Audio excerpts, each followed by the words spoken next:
There was a time, long before memory could take shape, when the world moved slower and the silence between breaths felt sacred. In a vast and ancient forest, hidden far beyond the reach of kingdoms and roads, there lived a great troop of monkeys, 500 in number. They moved like wind through branches, their laughter echoing through the emerald canopy, their lives simple, rhythmic, and free. And among them there was a king, not a king of gold nor of armies, but a king of presence, a being of quiet strength. He was larger than the others, his fur touched with a faint golden hue under the sunlight, his eyes deep, calm, and watchful. This was the Monkey King, but he was no ordinary creature. Within him lived a spirit far older than his form, a wisdom carried across lifetimes. He was the Bodhisattva. Though he wore the body of a monkey, his heart carried compassion vast enough to hold the suffering of all beings. And so he led not with fear, but with care, not with command, but with understanding. Each morning, as golden light filtered through the leaves, the troop would awaken to the gentle rhythm of forest life. The younger monkeys would leap joyfully between branches, chasing one another in endless play. The elders would sit quietly, grooming one another beneath the shade, and the Monkey King, he watched, always watching, not with suspicion, but with awareness. He knew the forest. He knew its moods. He knew when the wind carried change. And one day, the wind changed. At first, it was subtle. The air grew slightly warmer. The streams that once sang through the forest began to whisper, then fade. Leaves lost their softness, their green turning brittle at the edges. The fruits, once abundant, bursting with sweetness, grew fewer, smaller, and harder. The forest was drying. A great drought had begun. Days passed, then weeks. The sun no longer felt gentle. It pressed down with quiet cruelty. Water became scarce. Food even scarcer. The monkeys began to feel it. At first, it was only discomfort, a slight hunger, a longer search for fruit, but slowly that discomfort became something deeper. Their movements slowed, their laughter faded, their eyes, once bright and playful, began to dim. The younger ones cried more often now. The elders grew weak. Even the strongest among them felt their bodies grow heavy with exhaustion. And still, the forest gave less and less. Each day, the troop spread farther and farther, searching desperately for anything to eat. But the land was silent, empty, and unforgiving, and in the center of it all, the Monkey King watched. He saw the hunger, he felt their suffering, each cry, each trembling body, each fading breath. He carried them all within his heart. For a leader does not stand above his people, he stands with them, and in their suffering, he suffers. One evening, as the sun sank into a dull, lifeless red, the troop gathered in silence. No one spoke. There was no energy left for words, only the sound of dry leaves shifting in the wind. The Monkey King stood upon a high branch, looking out across the dying forest. His gaze stretched far, beyond the trees, beyond the hills, until something caught his attention. Far in the distance, there was green, not the fading green of this dying forest, but something deeper, richer, alive. And beneath that green, he sensed something else. Water, food, life, but also danger. For that place did not belong to the wild. It belonged to humans. A royal orchard.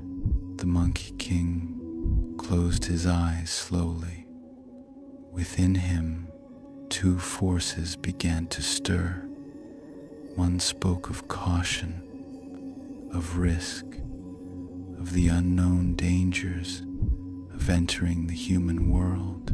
But the other, the deeper voice, spoke not of fear. It spoke of responsibility, of duty, of love. He opened his eyes again. Below him, 500 lives waited in silence, hungry, weak, trusting him. And in that moment, the choice was no longer a choice. It was a path already decided. Softly, he spoke. Tomorrow, we leave the forest. A murmur moved through the troop. Not fear, not resistance, only quiet acceptance, for they trusted him completely, even into the unknown. The Monkey King looked once more toward the distant green, toward the orchard of the king, toward the place that could save them or destroy them. And as night fell, the forest grew colder, the hunger deeper, the silence heavier. But somewhere in that darkness, a decision had been made, and with it, the first step toward sacrifice.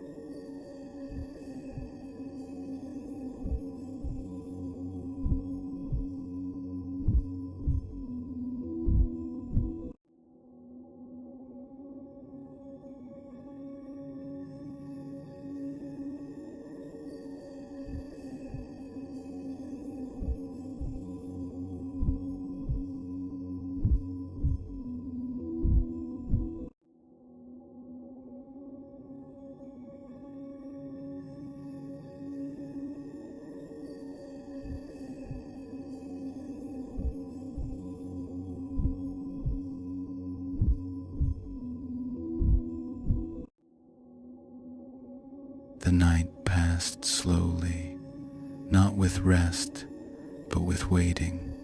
The forest once alive with whispers and movement, now lay still beneath the weight of hunger. No dreams came to the monkeys that night, only the quiet ache of empty bodies. And yet, before the first light touched the sky, the Monkey King was already awake. He did not sleep. He had not slept for many nights.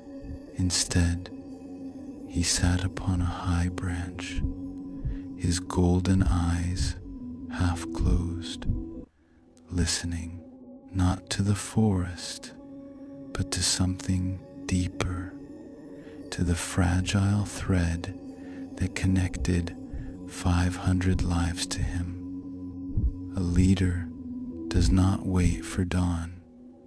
He becomes it. Slowly, the sky began to pale. A faint silver light stretched across the horizon. The troop stirred, weak limbs, dry throats, heavy breaths. But when they saw him, standing still, unwavering, something within them steadied, not strength, but trust. Without many words, the Monkey King descended from the tree. He did not rush. He moved with calm certainty, and one by one, the monkeys followed out of the forest, away from the only home they had ever known. The journey was long, longer than any of them remembered.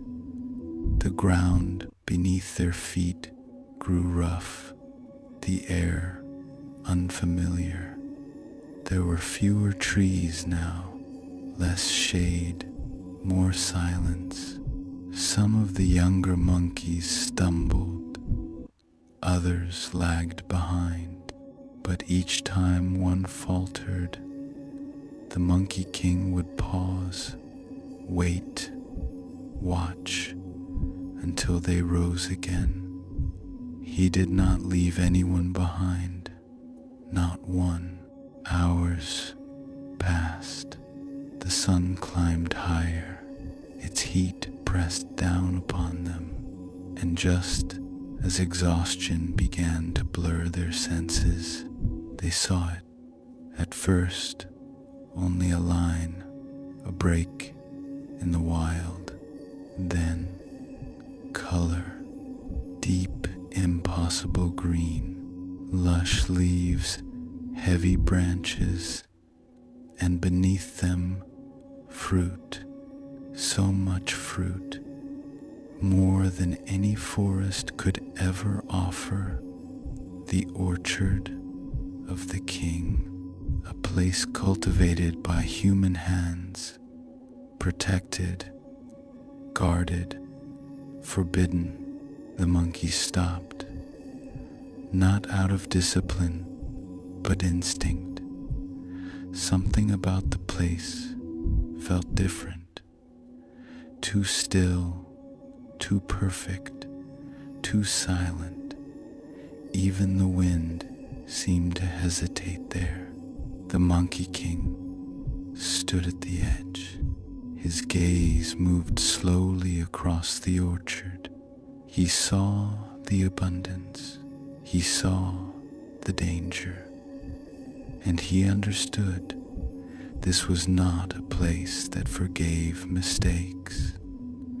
Behind him, the troop waited, their breathing shallow, their bodies trembling, not with fear, but with hunger, a hunger that blurred judgment, a hunger that dissolved caution. The Monkey King closed his eyes for a moment, just a moment, and in that moment, he accepted the cost. When he opened them again, there was no hesitation left. He stepped forward into the orchard. The monkeys followed, At first, slowly, then faster, then they broke. The moment they reached the trees, the restraint shattered. They climbed, they grabbed, they ate, greedily, desperately. Juice ran down their chins, hands moved faster than thought. The sound of chewing filled the air, loud, chaotic, alive. For the first time in many days, they felt relief, sweetness, energy returning to their limbs. Even laughter began to return, soft at first, then louder. The orchard, once silent, was no longer silent, and silence in a guarded place is everything. Far beyond the trees, hidden behind carved stone walls, a man stirred, a keeper. He had been resting in the shade, lulled by the stillness of the day. But something, a vibration in the air, a break in the pattern, reached him. He opened his eyes, listened, and then he heard it. Movement, voices, not human, sharp, erratic, wrong.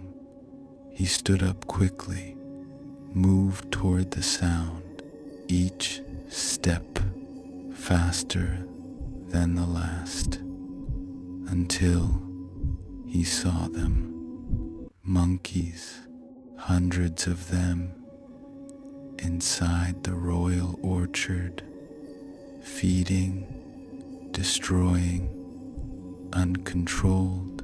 For a moment, he froze, not from fear, but from disbelief. Then his breath sharpened and instinct took over.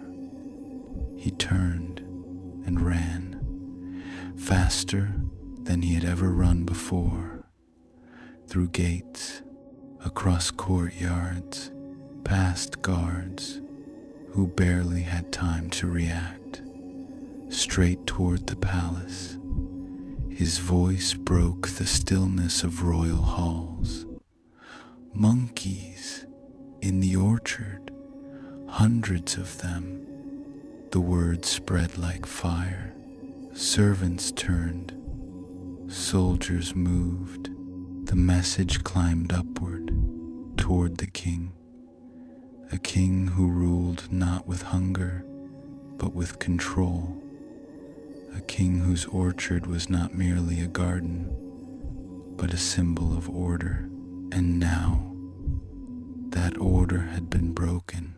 The king listened.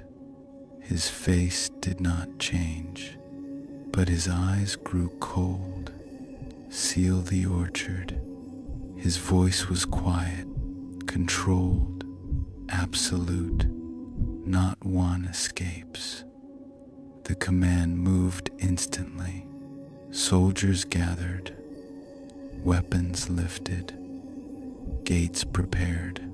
The orchard, once a place of abundance, was becoming something else, a trap, and within it, 500 monkeys, still eating, still unaware, still believing they had found salvation. But salvation and danger often wear the same face.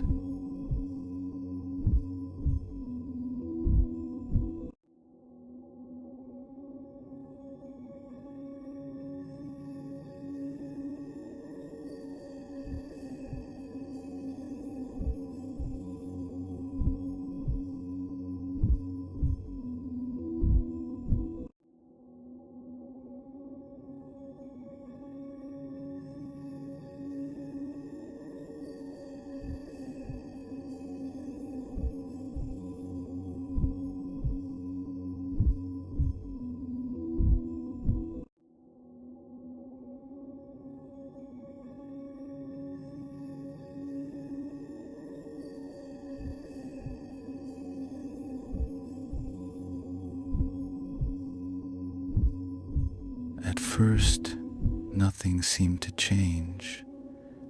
The orchard was still filled with movement, with branches swaying, leaves trembling, and the sound of feeding echoing through the air.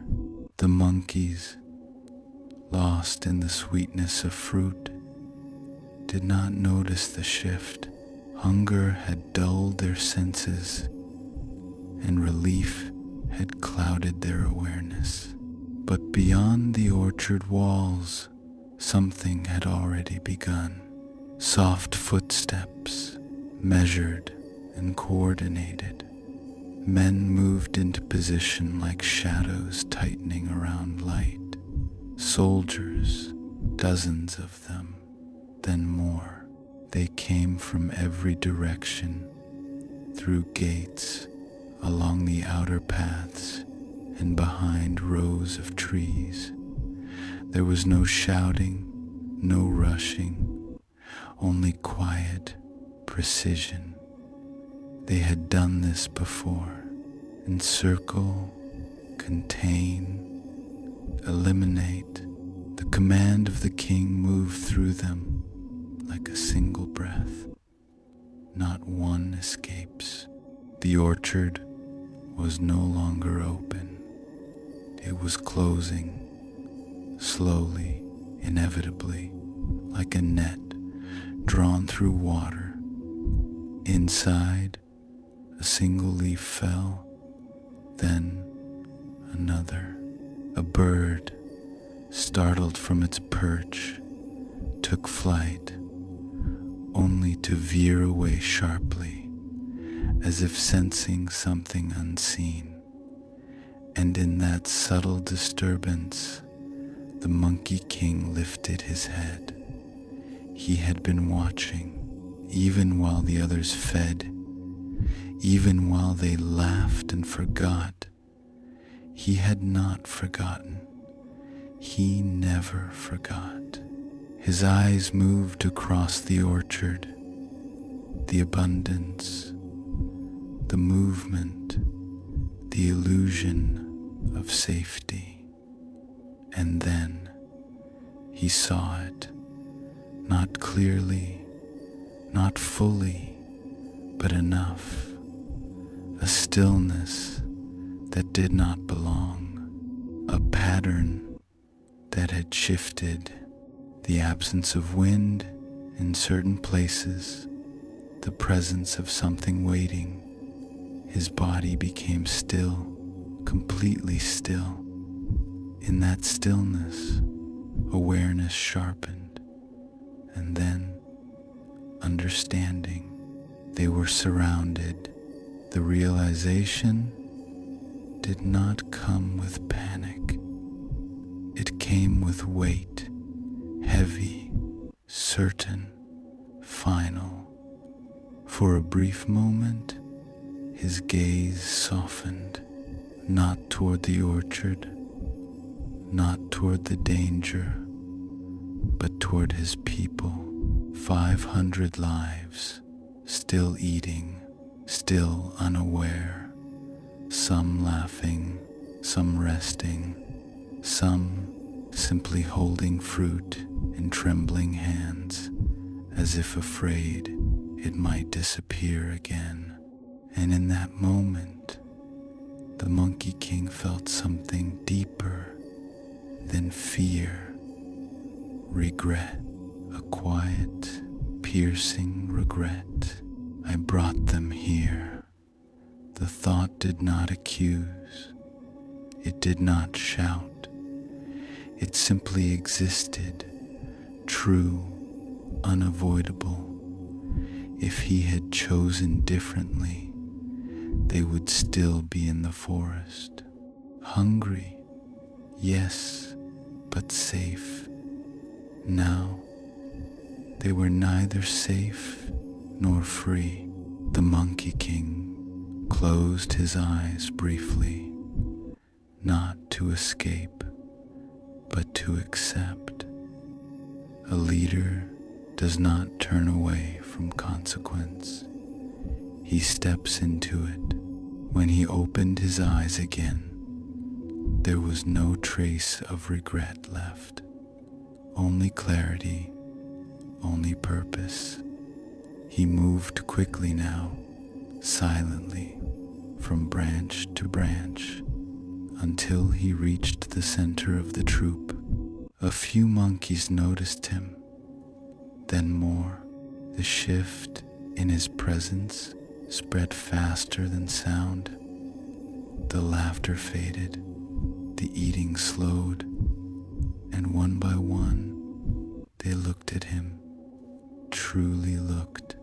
What they saw was not panic, not fear, but something far more unsettling. Calm, a deep, unshakable calm, and within it, urgency.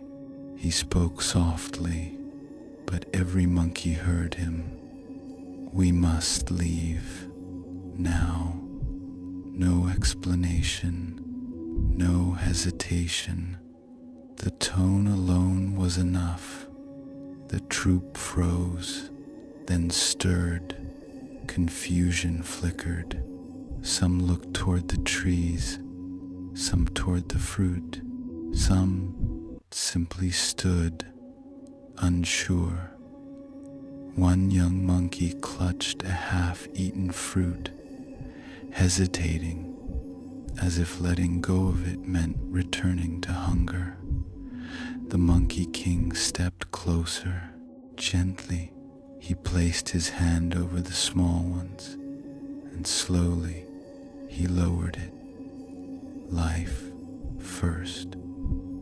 The words were quiet, but they carried something stronger than fear. Trust. The troop began to move, slow at first, then faster. But as they reached the edges of the orchard, they saw it. Men, steel, lines of stillness that did not move like nature. The path was closed, every direction blocked. The monkeys recoiled.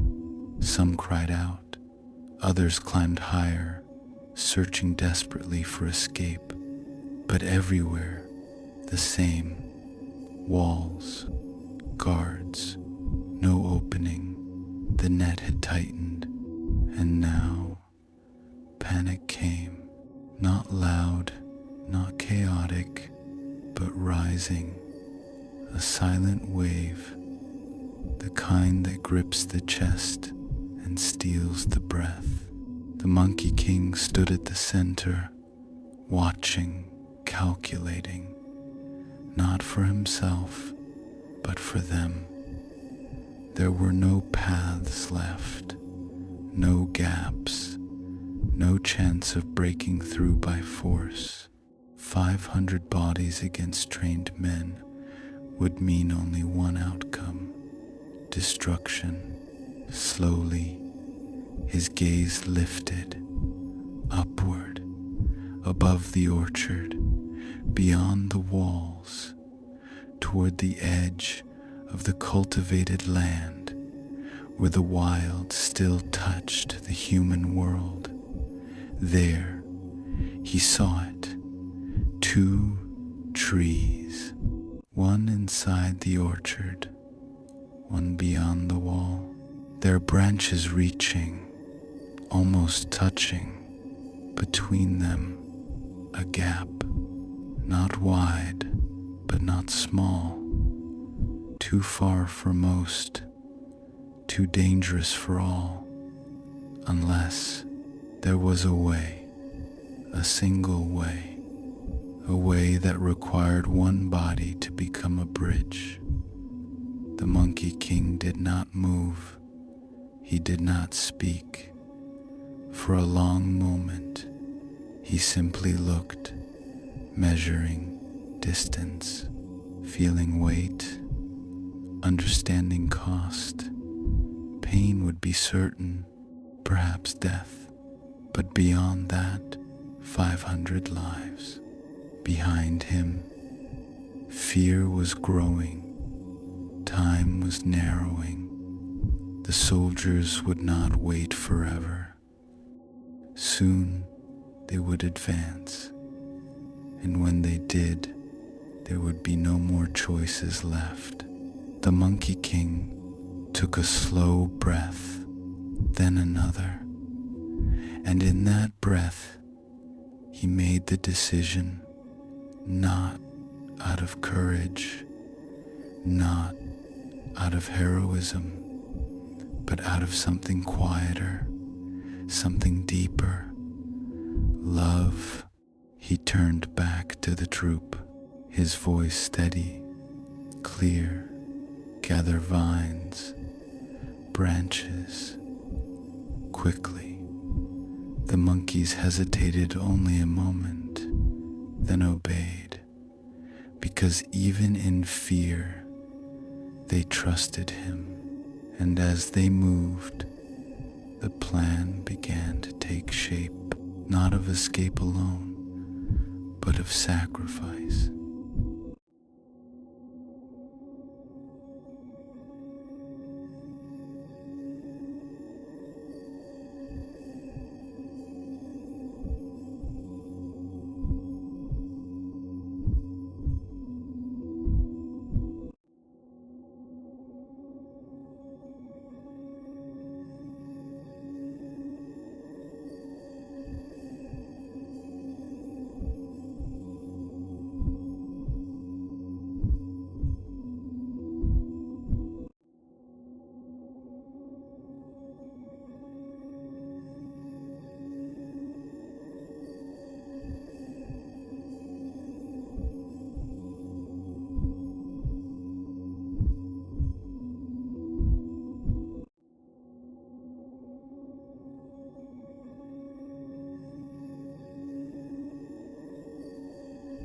The orchard held its breath. Even the wind seemed to retreat. What had once been noise, the rustling leaves, the frantic movement, the scattered cries now softened into something else.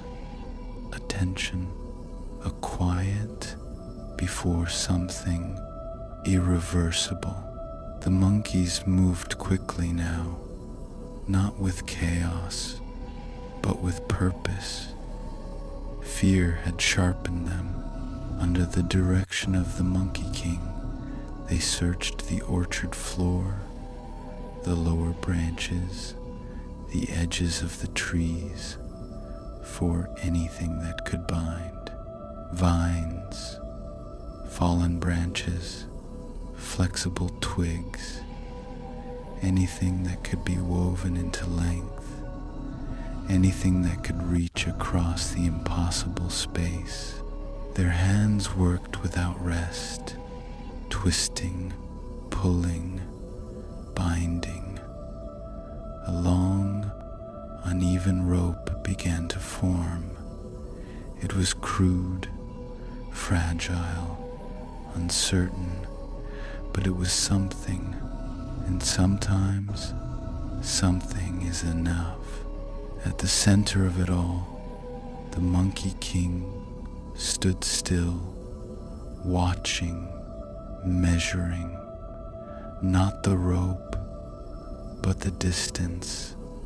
Again and again, his eyes traced the gap between the two trees, the one within the orchard, strong, rooted within danger, and the one beyond the wall, free, untouched, alive.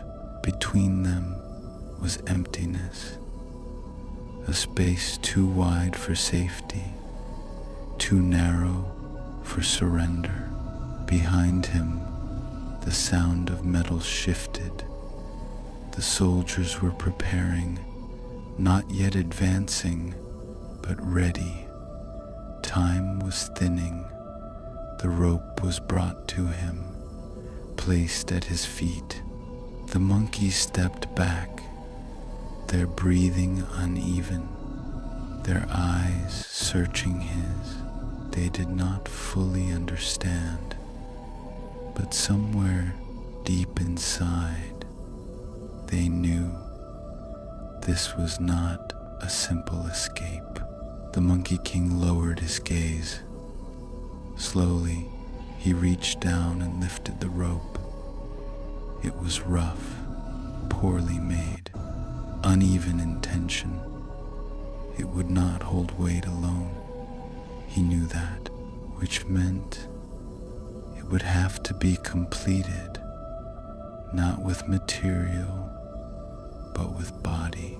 For a moment, just a moment, his hand tightened around the vine, not from doubt, but from awareness. Pain was coming, a kind of pain that tears, that burns, that does not ask for permission. And beyond that, uncertainty, whether his strength would last, whether his body would hold, whether the last monkey would cross before he fell. He exhaled slowly and let all of it go, because the decision had already been made. Without another word, he turned, moved toward the tree, and climbed. Each movement was steady, deliberate, unhurried, as if he were not racing against time, but walking into it. He reached the highest branch that leaned toward the outer tree. The rope was secured behind him, wrapped tightly around the trunk. He tested it once, twice. It held. Below, 500 pairs of eyes watched, silent. The world narrowed to a single point. The distance, the breath, the moment. The Monkey King stood at the edge. The branch beneath his feet swayed slightly. The other tree was just beyond reach. He did not look down. He did not look back. He looked only forward. And then he leapt. The air caught him. For a fraction of time, he was weightless, suspended between two worlds, between life and loss, between self and others. His arms stretched forward, fingers reaching, just enough, just in time. They caught the branch, barely, but enough. The impact shook his body. The branch bent. The rope pulled tight behind him. For a moment, everything held. Then, the truth revealed itself. The rope was too short. It did not reach fully. His body was now the missing length, suspended in the gap.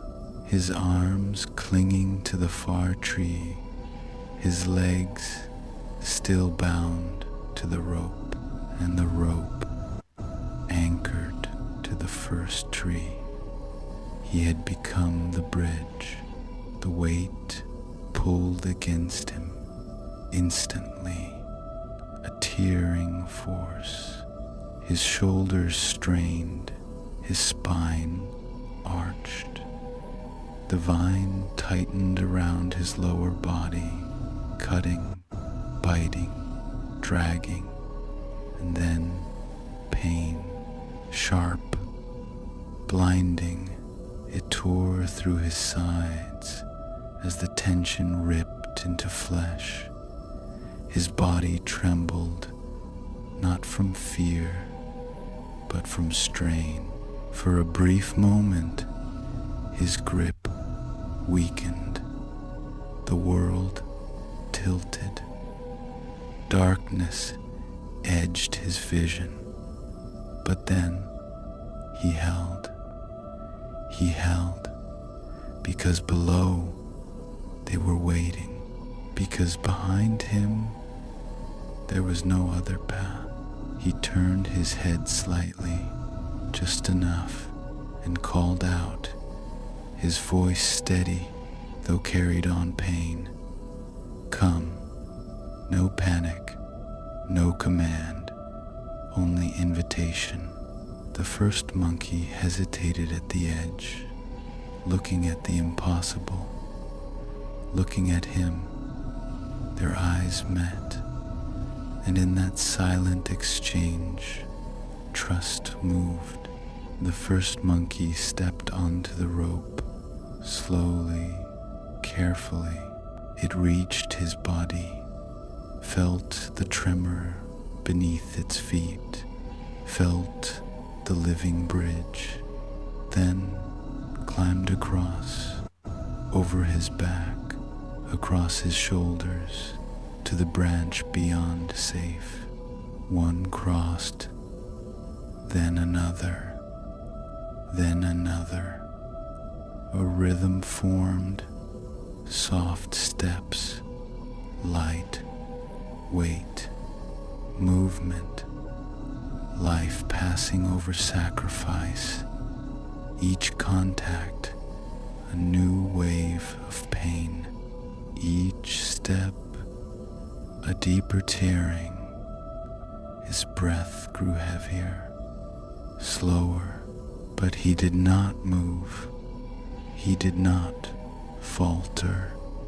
He became stillness, a path, a passage, not a body, but a purpose. Time stretched or collapsed. It no longer mattered. Only this. They must cross, all of them, no matter the cost.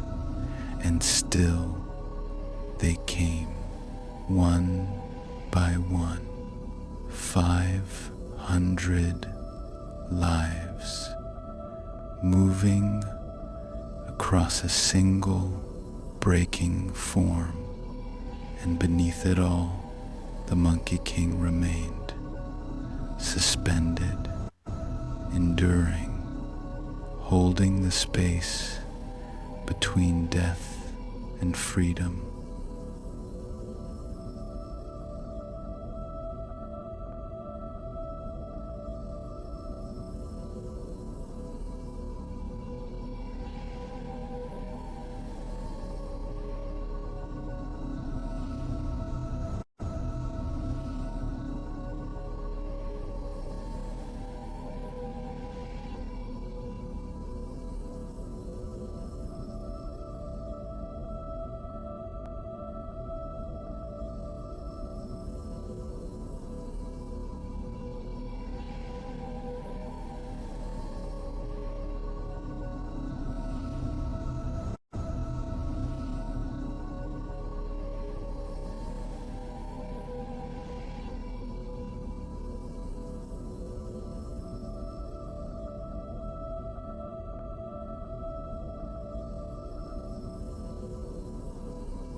The crossing continued, one life, then another.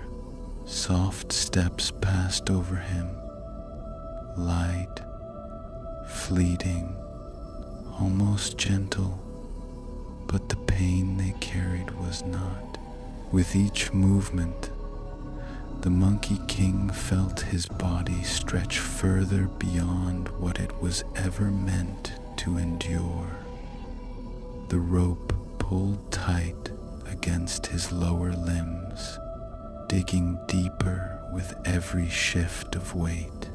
His arms trembled now, not visibly, but within, a quiet trembling, the kind that begins in the bones, the kind that does not stop. Still, he held. Above him, the branch bent under strain. Below him, the empty space waited, a silent witness to what would come. The monkeys moved in a steady rhythm now. They no longer hesitated. Fear had become focus. Each one understood, not with thought, but with instinct, that this path was not something to question. It was something to honor. Some crossed quickly. Others paused for a fraction of time, as if sensing the living bridge beneath them. A few, as they stepped across his back, turned their heads slightly, as if to look at him. But the Monkey King did not meet their gaze, not because he did not see, but because he did not want them to stop. To hesitate was to risk everything. So he remained still, silent, enduring. Time lost meaning. Pain became constant, no longer sharp, no longer sudden, but deep, endless, a burning thread running through every part of his body. His breath grew slower, each inhale shallower than the last, each exhale longer. He could feel his strength leaving him, not all at once, but gradually, like water slipping through open hands. Still, he held, because there were still more. Still, they came, one by one, a stream of life, crossing a single breaking point. Somewhere behind him, the soldiers watched, at first with readiness, then with confusion, then silence. Even they, trained, hardened, obedient, had never seen something like this. A creature choosing to suffer for others without resistance, without anger, without escape, just holding, just giving. Some lowered their weapons slightly, not by command, but by instinct, because something in the air had changed. This was no longer a hunt. It had become something else, something sacred. The Monkey King did not see them. He did not hear them. His world had narrowed to a single thread. Hold until the last one crosses. That was all. Nothing else remained. And then the number grew small.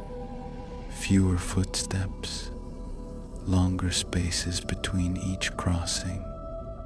The rhythm slowed. Each new weight felt heavier than the last. Not because the monkeys were heavier, but because he was weaker. His arms shook now, this time visibly. The branch above creaked. The vine behind him strained. His body no longer steady, his grip no longer certain. Still, he held. There were only a few left now. 5, 4, 3. Each one passed.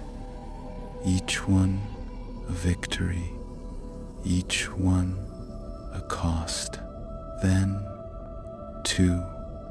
The second to last monkey crossed carefully, slower than the others. As it stepped over his shoulders, its foot slipped slightly, and for a brief instant, all the weight shifted. A sharp pull, a tearing force. The Monkey King's body jerked. Pain surged, sudden, violent.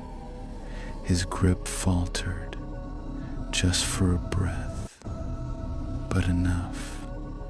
The branch beneath his hands cracked slightly. A warning, a limit. The monkey reached the other side, safe. Now only one remained, the last monkey, small, weaker than the rest. It stood at the edge of the first tree, frozen, not from fear alone, but from exhaustion. It had no strength left, no certainty, only the distant shape of safety and the impossible path between. The Monkey King turned his head slightly. For the first time, his eyes met another's. Not a command, not urgency, only calm, a quiet, steady presence. You can. The words were barely sound, but they reached. The last monkey stepped forward, slow, unsteady, each movement uncertain. It reached the rope, then his body, its weight, so light, and yet, at that moment, it felt heavier than all the others combined, because it was the last, because it was the end. Halfway across, his arms began to give. The strength was gone, not fading, gone. His muscles no longer responded. His fingers slipped slightly. Then again, the branch bent lower. The vine cut deeper. His body could not hold much longer. The last monkey climbed, slowly, painfully, closer, closer, and then it reached the far branch. Safe. All of them safe. For a moment, there was stillness. A silence so deep it felt like the world had stopped. The Monkey King remained suspended, his body still stretched between the trees. But now there was nothing left to hold for. The purpose had been fulfilled, and without that purpose, his body began to fall. First, the grip loosened, fingers slipping from bark. Then the arms gave way. The body dropped. The vine snapped loose, and the Monkey King fell through open air, through silence, through the space he had held for so long, until impact. The ground rose to meet him, hard, unforgiving. Still, he did not move. The orchard remained silent. The soldiers did not advance. The monkeys from across the gap watched. No sound, no movement, only the echo of what had just happened. A bridge had been built, not of rope, not of wood, but of will, of compassion, of a body that chose to break so others could remain whole. And now that body lay still between two worlds.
For a long moment, no one moved. Not the soldiers, not the monkeys, not even the wind. It was as if the world itself had paused, held in place by the weight of what had just occurred. The orchard, once filled with urgency, now rested in a silence so deep it seemed to listen. At the center of that silence lay the Monkey King, broken, still, his body, once stretched between life and death, now rested upon the earth as if it belonged there all along. Dust settled slowly around him. A single leaf drifted down, landing beside his outstretched arm. No breath was visible, no movement, only the quiet echo of a sacrifice completed. Across the gap, the troop of monkeys remained gathered. They did not flee, they did not cry out, they simply watched, as if something within them understood that noise would not belong here. And beyond the trees, a new presence approached, measured footsteps, heavier, slower, carrying not urgency, but authority. The king, he entered the orchard, surrounded by guards, their armor catching faint light in the dim stillness. But even their presence, even their weapons, felt diminished, reduced, because something greater had already filled the space. The king walked forward, each step deliberate, his gaze fixed ahead. He had heard the report. Monkeys in the orchard, disorder, damage, violation. He had given the order: seal the gates, capture them all, restore control. That was the world he knew. Order above all, control above chaos. But what he now saw did not belong to that world. He stopped, not at a distance, but near, close enough to see, to truly see. Before him lay a creature, not of power, not of threat, but of exhaustion. Its body torn, its limbs strained beyond reason, its form marked by effort that no instinct could explain. The king said nothing. For a long time he simply looked. His eyes moved slowly from the ground to the rope, to the trees, to the space between them. And then understanding began to take shape, not all at once, but piece by piece. A path reconstructed from silence. They crossed. The thought arose quietly. He followed the line of the vine, saw where it had been anchored, saw where it had fallen. Then his gaze returned to the body, suspended once, now grounded, and suddenly he understood. The king inhaled slowly. The breath did not feel the same. Something within it had shifted. What creature chooses this? The question did not leave his lips, but it echoed within him. He had seen war. He had seen loyalty. He had seen men fight for kings, for gold, for pride. But this was none of those. There was no reward here, no victory, no witness to praise, only pain, given without demand. His gaze softened just slightly, and for the first time, he stepped closer. The guards hesitated, but did not stop him. Something in the air had already rewritten the rules. He knelt, a king, lowering himself before a fallen creature. He studied the monkey king's face, the faint rise and fall of breath, barely there, still alive, but only just. The king reached out, slowly, not as a ruler, not as a hunter, but as a witness. His hand hovered for a moment, then gently touched the broken body, warm, still warm. The king's fingers trembled, not from fear, but from something unfamiliar, something he had not felt in a long time. A crack in certainty around them. The soldiers watched. No one spoke. No one moved. Even the idea of command felt distant now. The king remained there, kneeling, looking, feeling, and within him something began to change. Not loudly, not suddenly, but deeply.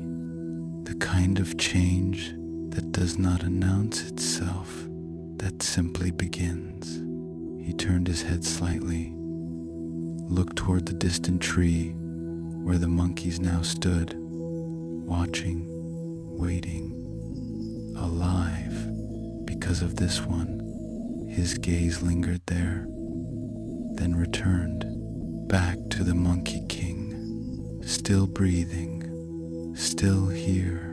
And in that moment, the king realized something he had never truly understood before.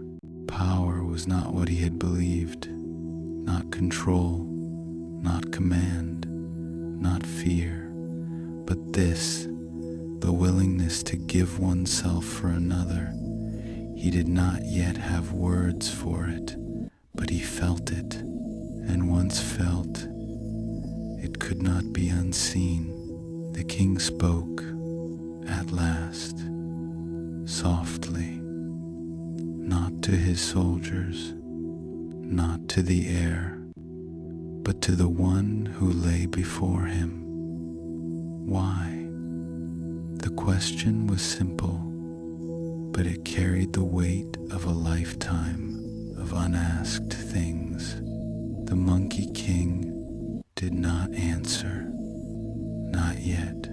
His breath was too faint, his body too broken. But somewhere beneath the stillness, consciousness stirred, and the story was not yet finished.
For a long while, there was only stillness.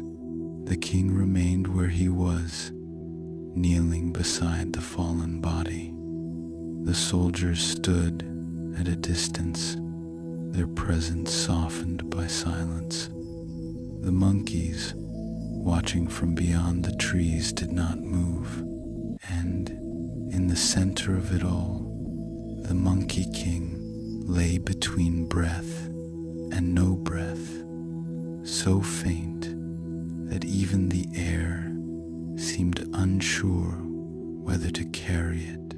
Time passed, or perhaps it dissolved, because in moments like this, time no longer measures anything, only presence does.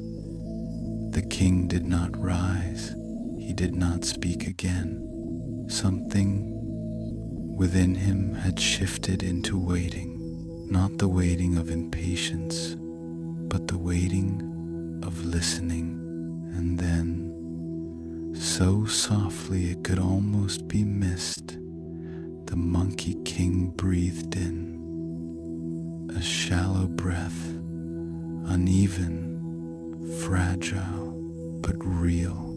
The king leaned slightly closer, not out of urgency, but out of attention. The breath came again, then a third time, each one a quiet return from somewhere far away, from somewhere beyond pain. The Monkey King's eyes opened slowly, not wide, not sharp, but gently, as if returning from a deep, distant place.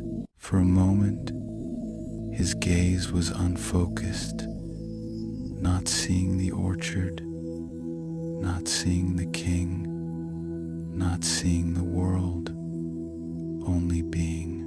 Then awareness gathered, his eyes settled, and found the one kneeling beside him, the king.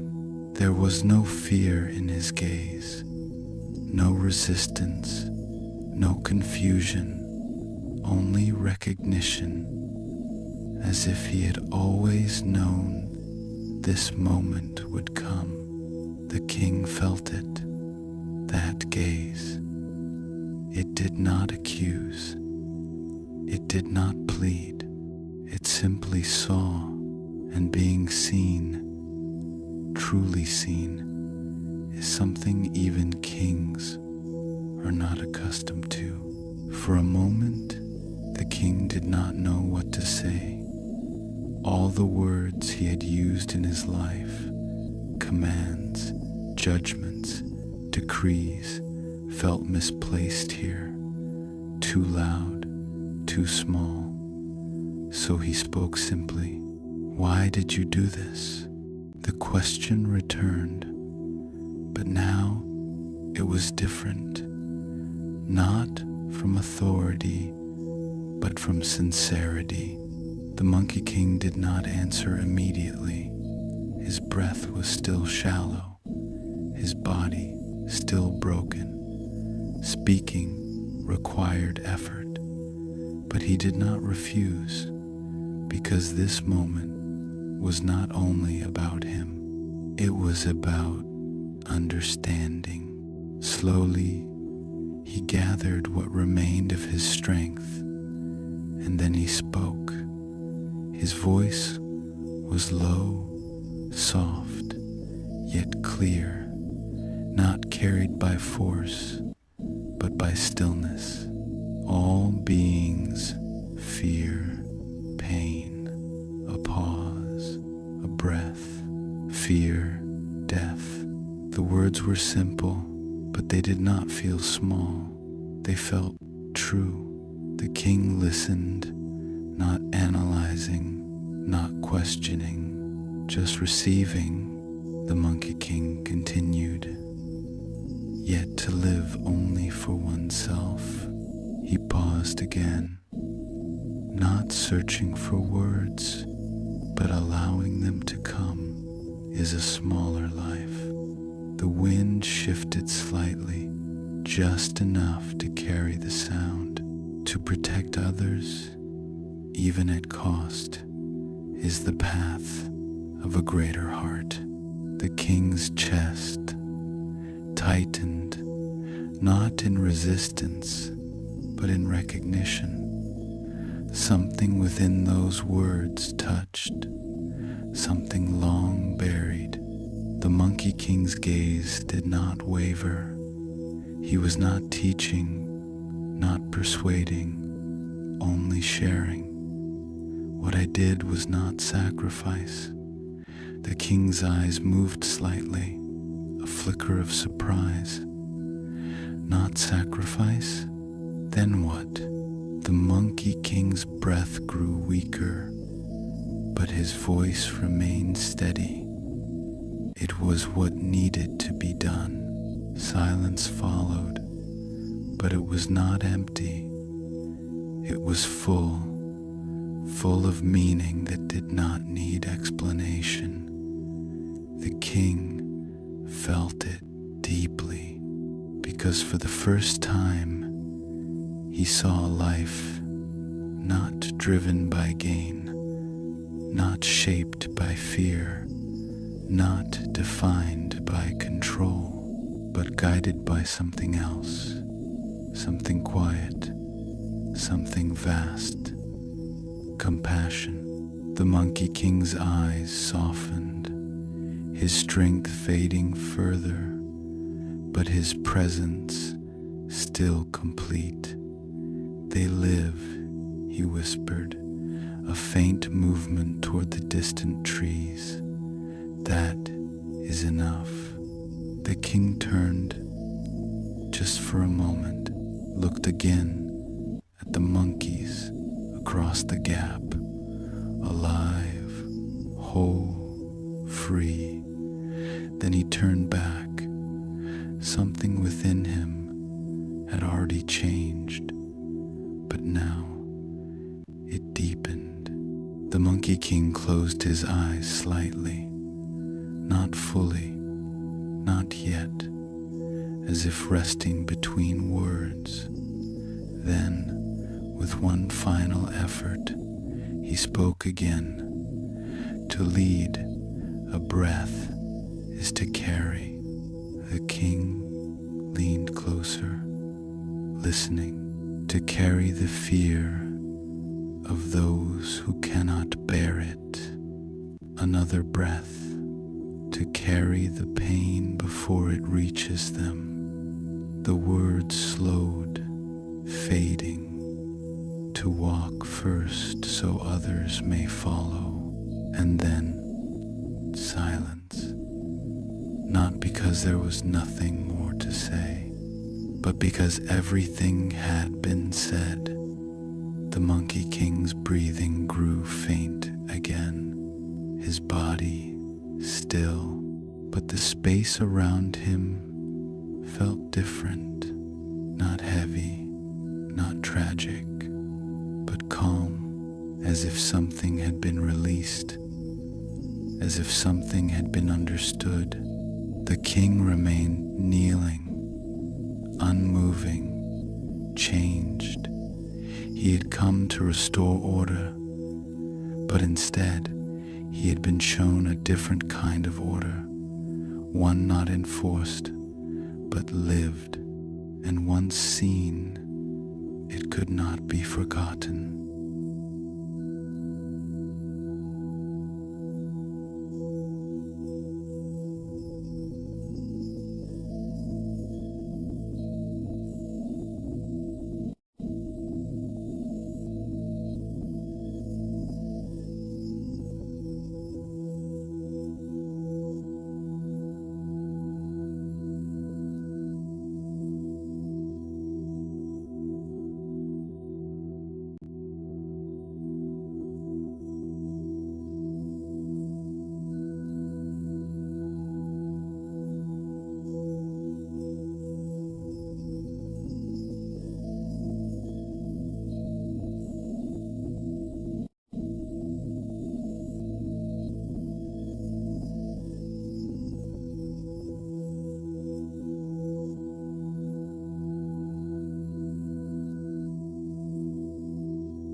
The words lingered, not in the air, but within. The king remained still, his gaze resting on the Monkey King, yet no longer seeing only the broken body before him. He was seeing something else now, something beyond form, beyond injury, beyond the moment, a truth that had quietly entered him and refused to leave. To lead is to carry.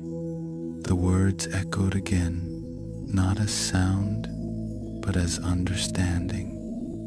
All his life, he had believed leadership was control, to command, to direct, to enforce, to ensure that nothing moved without his will. And yet, before him lay a being who had led without command, who had protected without force, who had given everything without asking anything in return. The king lowered his head, just slightly, not in defeat, but in recognition. For the first time, he saw the limit of the power he once trusted, and beyond that limit, something greater, something quieter, something that could not be ordered, only lived. Slowly, he rose to his feet, not abruptly, not with authority, but with care, as if even the act of standing should not disturb what had unfolded.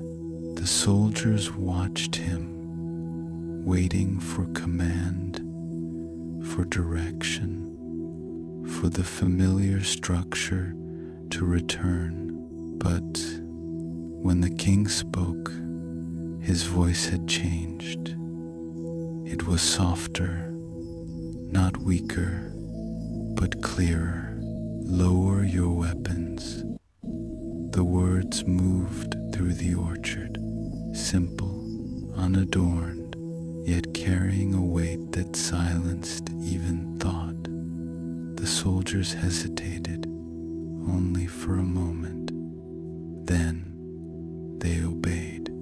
Metal lowered, tension eased, the shape of violence began to dissolve. Open the way. The second command followed, not shouted, not forced, just given. The gates, once sealed, were unfastened. The lines of containment were broken. The orchard, which had become a trap, slowly returned to being a place, a space, no longer a boundary, but a passage. Across the gap, the monkeys stirred.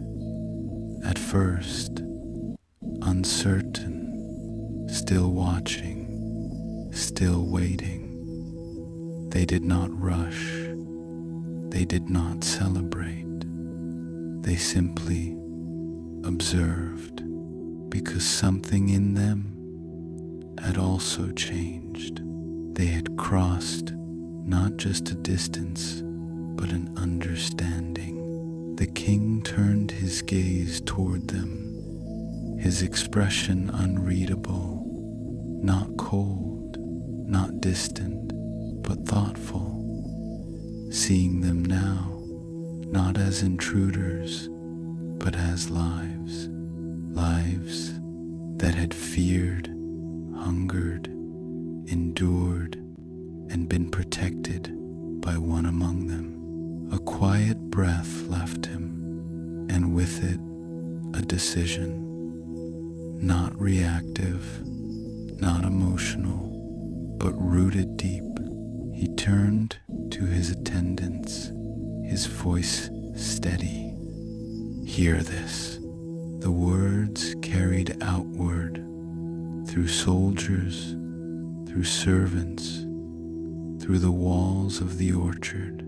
From this day forward, a pause. No harm shall come to these creatures. The statement settled into the ground like rain after drought, unexpected, absorbed, transformative. They shall move freely. Another breath. They shall eat from the land. His gaze returned briefly to the Monkey King, still lying, still breathing, whoever harms them. A slight tightening in his tone. Will answer to me. The command was complete, but it did not feel like command. It felt like correction, not of others, but of himself. Around him, the soldiers bowed their heads, not out of fear, but respect, because something in the king had changed. And when a ruler changes, the world beneath him begins to shift. The orchard no longer felt the same. The air was lighter. The silence was gentler. The tension that once gripped every branch had loosened. Even the light seemed different, softer, warmer, as if the world itself had responded. Across the distance, the monkeys began to move, slowly, carefully. They did not rush into the orchard. They did not flee into the forest. They remained in between, as if honoring what had just occurred, as if waiting for something more. And at the center of it all, the Monkey King lay, still between breaths, still between worlds, but no longer alone, not truly, because what he had done had crossed something deeper than distance. It had reached another heart, and in that heart, something had awakened. The king stepped closer once more. He looked down at the one who had shown him a different kind of power, and quietly, without witness, without announcement, he made a promise, not spoken aloud, but real, to remember, to carry, to change, because some lessons do not end when the words do. They continue in what we choose next.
The orchard had changed, not in form. The trees still stood, the fruit still hung heavy on their branches, and the walls still marked the boundary between worlds.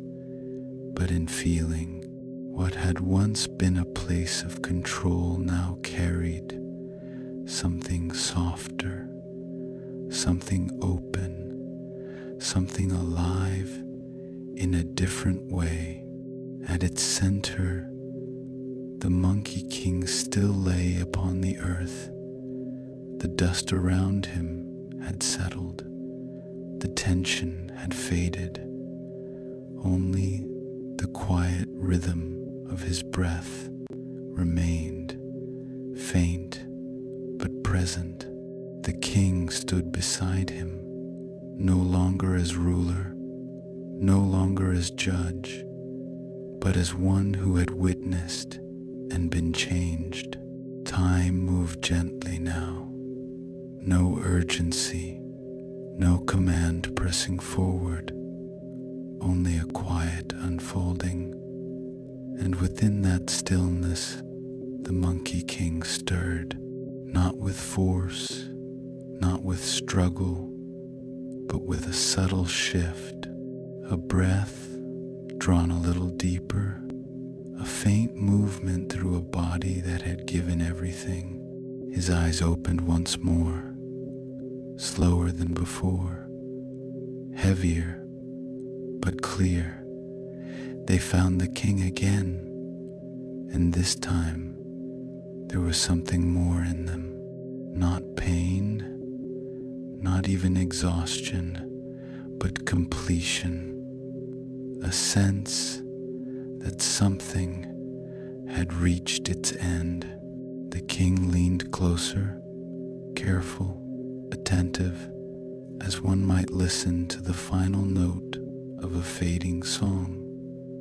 The Monkey King's lips parted slightly, a breath, then a voice, softer than before, fragile yet steady. There is one thing more. The king did not interrupt. He did not question. He simply listened, because he understood now that what was spoken here was not to be weighed, but received. The Monkey King's gaze shifted, not far, just enough to gesture beyond the trees, toward the troop.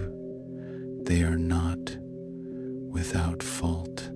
A pause, a breath. They entered what was not theirs. The king remained still. The truth of it, uncomfortable, yet undeniable. But the Monkey King continued, yet they are driven by hunger. The word lingered, not as excuse, but as explanation. Hunger does not reason.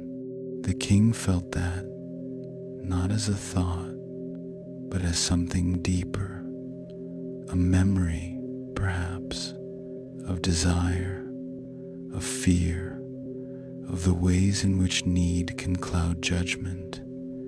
They followed me. The Monkey King's voice grew quieter. They trusted me. Another breath, and I led them here.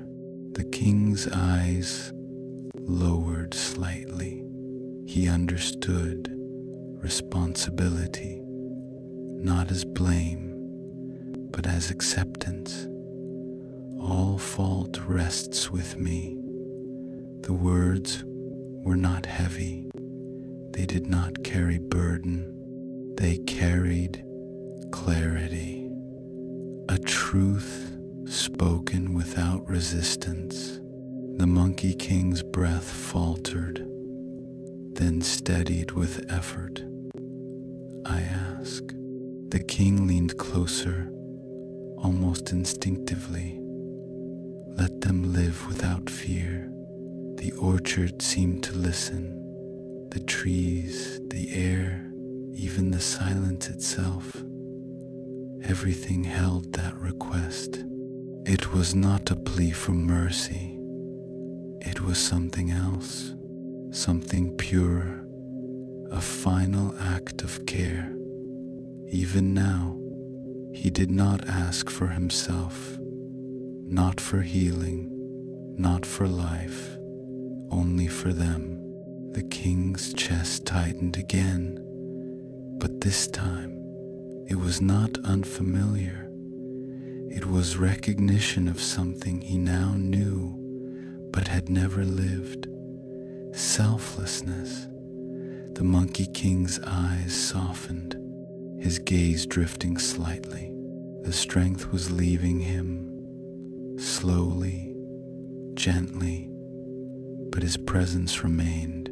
The king spoke, his voice low, steady. You have my word. No proclamation, no ceremony, just truth. They will not be harmed. They will be free. The words settled, and something in the Monkey King relaxed. Not the body that had already given all it could, but something deeper, something within.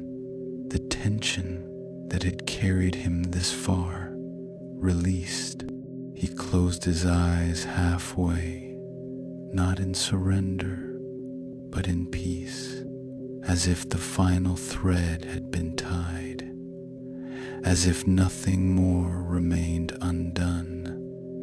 The king remained beside him, silent, present, and in that silence, a shift occurred, not in the orchard, not in the world, but in the space between two beings, a transfer, not of power, but of understanding. One who had lived a life of giving, and one who would now carry its echo. The Monkey King's breath grew lighter, further apart, each one more distant than the last, like waves receding from shore. The king did not move. He did not call for help. He did not try to hold on, because he understood now, some moments are not meant to be stopped, only witnessed, only honored. The Monkey King's lips moved once more, no sound, only a trace of intention, perhaps a blessing, perhaps a farewell, or perhaps nothing that needed words at all. And then stillness, not sudden, not dramatic, but complete. The breath did not return. The body did not stir. But what remained was not absence. It was presence in another form, a quiet, a vastness, a peace that could be felt but not held. The king bowed his head, slowly, deeply, not as ruler, but as one who had learned. And in that bow, something ended and something else began.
Silence remained, not the silence of absence, but the silence of completion. The orchard no longer held tension, no urgency, no fear, only a stillness that felt whole. The Monkey King lay upon the earth, unmoving, unbreathing. Yet what remained was not emptiness. It was presence, not seen, but felt, like warmth after a flame has gone, like ripples after the water has stilled.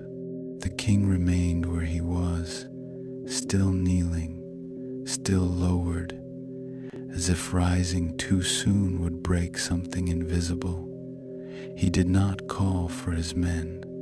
He did not speak, because words now felt unnecessary. Everything that needed to be understood had already been given, not through teaching, not through command, but through being. Time passed, gently, softly, without measure. The light shifted, barely. The air moved slowly. Even the leaves seemed to fall with more care, as if the world itself had learned something. Across the orchard, the monkeys remained. They did not approach. They did not retreat. They stayed where they were, watching, not with fear, not with confusion, but with something quieter, something deeper, as if they too had felt the crossing, not just of bodies, but of meaning. Eventually, one stepped forward, then another, slowly, carefully. They moved, not toward the fruit, but toward the place where the Monkey King lay. They did not touch him. They did not disturb him. They simply gathered in silence. A circle formed, not by design, but by instinct. A quiet recognition of what had been given, of what could never be taken back. The king watched them, and for the first time, he did not see animals. He saw people, bound not by words, but by connection, by memory, by something shared that no command could create. He lowered his head once more, not in sorrow, but in respect, because he now understood that what had happened here was not loss, it was transformation. Something had ended, yes, but something else had begun to move through him, through the land, through all who had witnessed. Slowly, he rose, not as before, not with weight, but with quiet intention. He turned and began to walk away. No announcement, no declaration, because the change did not need to be spoken. It would be lived, step by step, choice by choice.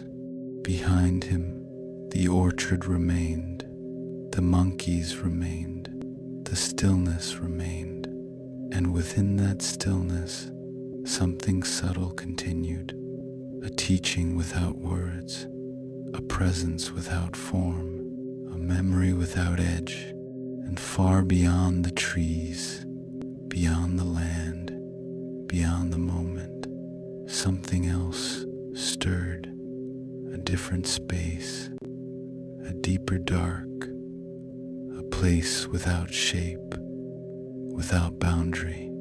And within that darkness, a faint glow, golden, slowly moving, like breath, like thought, like something remembering itself. The ink spirit, it did not appear suddenly. It did not form with force. It emerged as if it had always been there, watching, waiting. Its shape was fluid, undefined, a presence made of shadow and light intertwined. At its center, two faint amber eyes, soft, steady, knowing. It hovered within the vast darkness, not separate from it, but part of it. And when it spoke, its voice did not break the silence. It became it. What is carried does not end. A pause, slow, breathing. What is given remains. The golden lines within it shifted gently, flowing endlessly. In every act of quiet courage, a path is opened. The darkness around it did not resist. It listened, as if this voice was not new, but remembered. You need not hold the world, only the moment before you. The glow softened, the movement slowed, and in that moment, choose to carry with kindness. Silence followed, not empty, not waiting, but complete. The ink spirit began to dissolve, not fading, but returning to the dark, to the quiet, to the place where all things rest before they are needed again. And as it disappeared, so too did the last movement of the story, leaving behind stillness, a stillness that did not demand thought, did not require meaning, only allowed rest. So now there is nothing left to follow, nothing left to hold, only breath, slow, gentle, present. Let the body soften, let the mind loosen, let the weight of the day fall away as the night quietly receives it. And somewhere, far beneath thought, the echo of a bridge remains, not to be crossed again, but to be remembered whenever you forget what it means to carry.